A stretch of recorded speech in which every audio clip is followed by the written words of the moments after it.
সহজ আর সুন্দর রেসিপি, সকলের ভালো লাগবে। ডিম ছাড়া কেক বানিয়ে নিলাম ঝটপট, খুব কম সময়ে 20 মিনিটের মতো সময় লেগেছিল কেকটা বানাতে।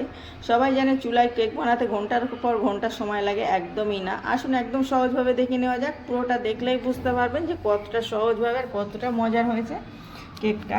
প্রথমে 2 কাপ সুজি নিয়ে নিচ্ছি। সুজিটা মিহি দানার সুজি নিয়েছি, মোটা দানার নিলেও কোনো অসুবিধা নেই। আমি এটাই দেখাচ্ছি যে একদম মিহি সুজিটা যেটা হয় সেটা নিলাম। 2 কাপ সুজির জন্য স্বাদ অনুযায়ী লবণ দিয়ে নিলাম। আর এখানে দিয়ে নিচ্ছি চিনি।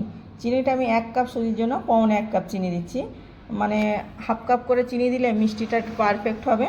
তারপরে আমি 2 কাপ দুধ দিয়ে নিচ্ছি। 2 কাপ সুজির জন্য 2 কাপ লিকুইড দুধ। আর এগুলো হচ্ছে দুধের সর। দুধের সরটা একটু বেশি করে দিলে খেতে ভালো লাগবে, তো আমার দুধের মধ্যে যতটা সর ছিল সেটা দিয়ে নিলাম। এটা না দিলেও কোনো ব্যাপার নেই, আর দিলেও কোনো ব্যাপার নেই। তো আমি ভালোভাবে দিয়ে একটু মেখে নিলাম। চাইলে গুঁড়ো দুধ দিয়ে কুসুম গরম জল দিয়ে নিতে পারেন। তারপরে এটা ঢাকা দিয়ে রেস্টে রেখেছিলাম 5 মিনিটের মতো। 5 মিনিট পরে সুজিটা ভালোভাবে ফুলে উঠেছে। এখন এলাচের দানা ভালোভাবে বেটে রেখেছিলাম সেটাও দিয়ে নিলাম।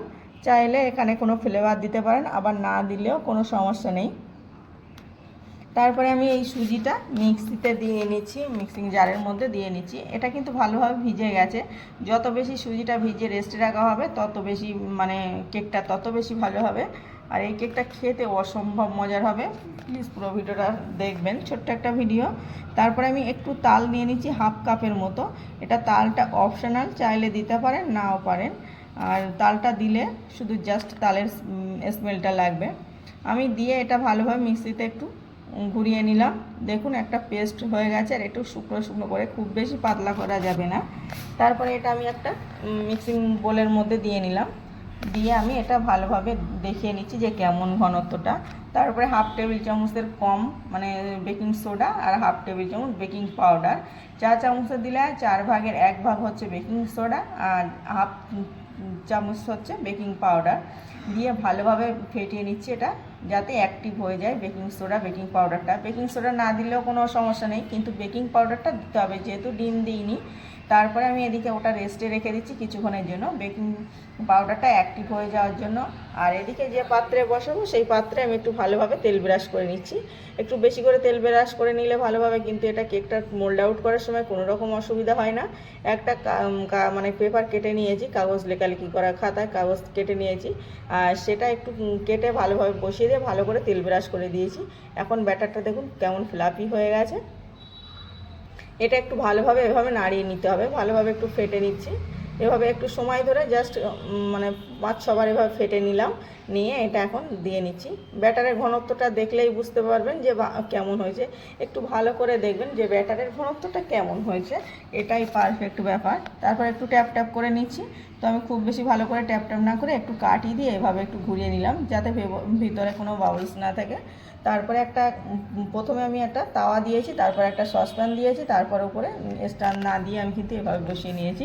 ঢাকনাটা একটু বড় হয়ে গেছে, মানে ঢাকনাটা শুধুমাত্র কেকের মধ্যেই সেট করেছে, তাও আমি মানে কাগজ একটু গুঁজে দিচ্ছি যাতে না কিছু হয়। তারপরে এটা রেস্টে রেখেছিলাম 20 মিনিটের মতো। 20 মিনিট পরে দেখুন কেমন হয়েছে, এটা ফুলেও গেছে। আর এই যে স্মেলটা লাগছে এখানে এত ফাইন, কিভাবে বলবো, অসম্ভব মজা যাকে বলে। একটা টুথপিক দিয়ে আমি চেক করে নিচ্ছি যে টুথপিকটা ক্লিন আসছে কি না। হ্যাঁ, একদম টুথপিকটা ক্লিন আসছে, তার মানে আমার কেকটা রেডি হয়ে গেছে। এখন আমি মোল্ড আউট করে নেব। আগে একটু ঠান্ডা করে নেব। ঠান্ডা করে নিয়েছি, তারপরে আমি একটু ছুরি দিয়ে সাইডের দিকটা একটু কেটে নিচ্ছি, তাহলে কিন্তু এটা যখন তুলবো তখন ভালোভাবে উঠে আসবে, আর নিচের দিকে কোনো পুড়ে যাবে না বা লেগে যাবে না, যেহেতু দিকে তেল ব্রাশ করে ভালোভাবে পেপার বিছিয়ে দিয়েছিলাম। দেখলেই বুঝতে পারবেন। দেখুন প্যানের মানে বাটির মধ্যেটাও দেখে নিলাম, আর সাইডের কালারটা কতটা লোভনীয় এসছে। উপরের দিকে যদি অতটা কালার করতে চান তাহলে আরেকটু রেস্টে রাখলেই কিন্তু হয়ে যাবে। বা এই যে তাওয়াটা, নিচেই যে তাওয়াটা দিয়েছিলাম ওটা উপর দিয়ে ঢাকা দিয়ে কিছুক্ষণ রাখলে হয়ে যাবে। তো আমি চাইছিলাম না আর। তবে এটা অসম্ভব মজার, দেখতেও অনেক লোভনীয় হয়েছে, আপনারা দেখেই বুঝতে পারছেন যে কতটা মজার হয়েছে। অবশ্যই এভাবে ট্রাই করে আমাকে বলতে ভুলবেন না। আমি একটু কেটে দেখাই, তাহলে বুঝতে পারবেন যে কতটা মজার হয়েছে, মানে ভিতরটা। এটা খেতেও অসম্ভব। দেখুন একটু কেটে নিই, আপনাদের কেমন লেগেছে অবশ্যই বলতে ভুলবেন না। ভালো লাগলে লাইক আর সাবস্ক্রাইব করে পাশে থাকার অনুরোধ করছি। আজকে যদি আমার রেসিপিতে কোনো নতুন বন্ধু থেকে থাকেন অবশ্যই চ্যানেলটাকে সাবস্ক্রাইব করে পাশের অল অপশানটা ক্লিক করার অনুরোধ করছি। তাহলে সবার আগে সহজ সহজ আর মজার রেসিপি নোটিফিকেশান আপনার কাছে পৌঁছে যাবে, যখন ইচ্ছা দেখে নিতে পারেন। পুরো ভিডিওটা দেখার জন্য সকলকে ধন্যবাদ। আর অবশ্যই লাইক আর সাবস্ক্রাইব করার অনুরোধ করছি। আর ট্রাই করে আমাকে বলতে ভুলবেন না, অবশ্যই ট্রাই করবেন। নো ফেল রেসিপি, খেতে যতটা টেস্টি আর দেখতে ততটা লোভনীয়। আর এটা কিন্তু ডিম ছাড়াই ঝটপট বানিয়ে নিলাম।